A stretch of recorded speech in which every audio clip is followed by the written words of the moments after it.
dono olimlarni kitobi topilibdi, birinchi varog'ini topishibdi. Unda insonga eng foydali narsa bu suv deb yozilgan ekan. Ha, endi nechidir foizi insonda suvda o'zi badanida. Ya o'shani ikkinchi varog'i topilibdi. Yo'q, aynan Flavis suv deb yozilgan ekan. O'sha menga umuman aloqa, mana bu kadrda olmalaring, menga pul to'lamagan bori. Donolar topgan suv. Dono odamlar oldin ham tuyalarda uzoq safarlarga chiqishsa, ana shu Flavis suvni ichishgan ekan. Bo'ldi reklama, yana nimadir deyman.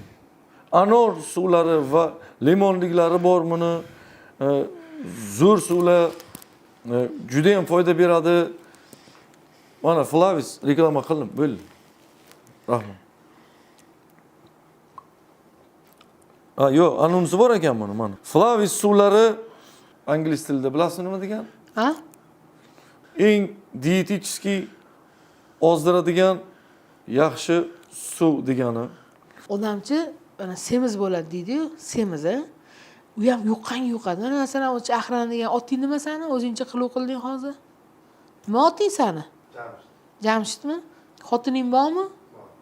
Semizmi, ozg'inmi? Semiz bo'lganda voy onasini emsin boru. Ikkita shaq-shaqdan bitta bum yaxshi ishon. Masalan, yuztal. Nima to'g'risi-da. To'pta hali gap aytsam, ha bo'lmasa xolasang. Butun bola tug'ilish uchun baquvvat bo'lish kerak.